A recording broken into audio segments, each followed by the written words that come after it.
Hey everybody, welcome back with a new episode of HitFilm Wednesdays, episode 4.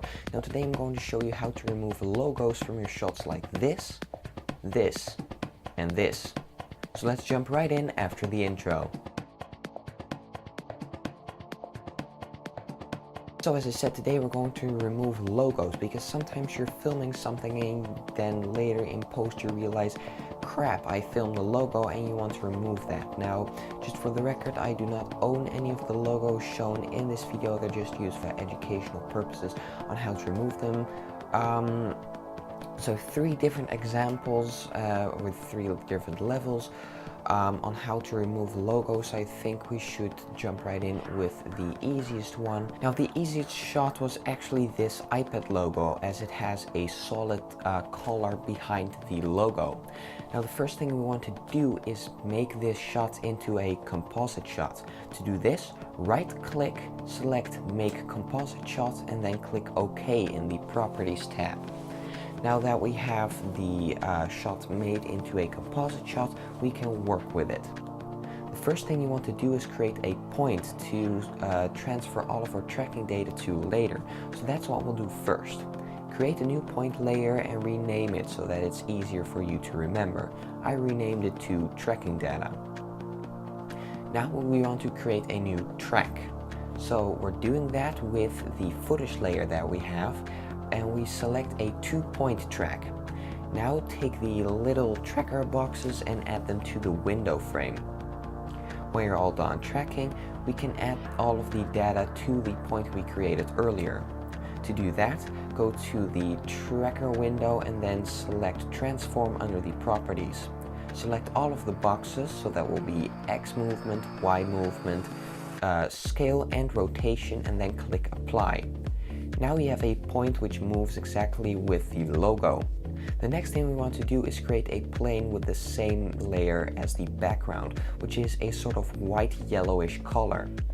Then we will mask out a rectangle and refine it further. Add a 5-pixel blur to the edge so that it looks way nicer. You can do this in the mask properties. As you can see now, we have a small piece of the white plane with a feathered edge.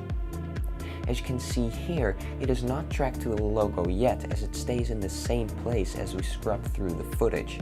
Now this is really easy to fix, as we have the point with the logo movement. Go to the drop-down menu next to the feathered plane and then select the point we created earlier. And voila, now we have a logo which has been removed. Now this next example is a bit more intermediate, as we're not hiding the logo, but rather replacing it with something else. Again, make your footage into a composite shot, but then instead of creating a new point, we're going to freeze frame.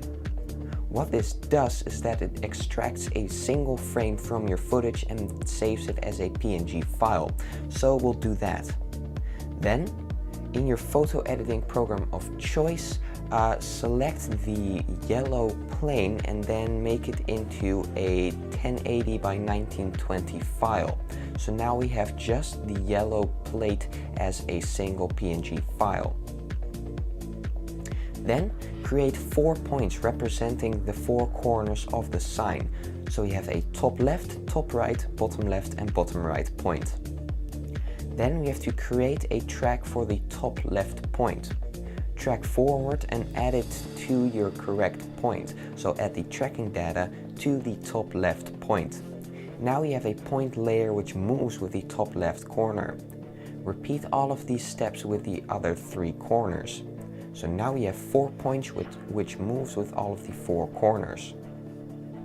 Now add the yellow plane on top of your footage layer. In the effects panel, search for the quad warp effect and add it onto the yellow plane. Now go into the settings of the effect, and under the top left section, add the top left point.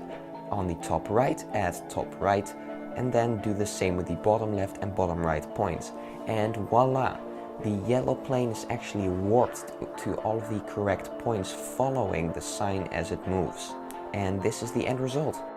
Then we go on to the last shot, which was actually the hardest, as I had to add different color correcting things so that the logo was hidden correctly. So again, make your footage into a composite shot and create a new point layer called tracking data or something like that. Then we want to track the window frame above the logo, as it has two very distinct points we can track really easily. After we're done with the track, we can apply all of the tracking data to the point that we made earlier. Now make sure to select X movement, Y movement, scale and rotation, and then click apply. So now I have a point which moves with the logo. Then what we're going to do is create another freeze frame and add it on top of the composite shot. What we do now is mask out a portion which is very close to the logo. Then we're going to fine tune some stuff, make it a little bit bigger, almost around the edges of the logo, so that it will fit nicely. Here you can see how it looks without the background. Now we want to add some feathers so that it blends in better, so we're going to do that now, and we can drag the portion over the logo. As you can see, it's not correct yet. We still need to fine tune the mask even more so that it covers the whole logo, but you can see that it's not parented to the point yet, because if we scrub through the footage, you can see that the portion stays in place. So now we're going to parent the freeze frame to the tracking data point which we made earlier, so the little portion we masked out actually moves with the logo. We're almost done here, but you can see that the color's not correctly. So we will add the curves effect so that we can make the footage a bit darker, but also this is a still frame.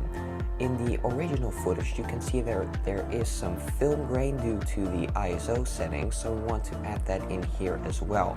I do that with the film grain effect. Now not everyone has this effect, I think it's in the film destruction pack. You can always leave it out if you want to, but it's just an extra touch. Now you need to edit the film grain and curves throughout the video, but I did that already with keyframes. So I can copy that on here already, and here you can see what the keyframes look like. So you can see that the film grain slowly fades in and the curves are changed all the time, because sometimes it needs to be darker, sometimes it needs to be lighter. So that is done, and here's the result. So I hope you like this video. I definitely think it's one of the most challenging things that I've done on the channel, but I really love the way that this stuff turned out. And this is actually a really easy trick if you know how to do it, and you can apply to a lot of things. Now you can take a shot of a piece of paper and maybe take out a piece of text, or again with logos, this is really useful in post-production when you see you missed something in a shot.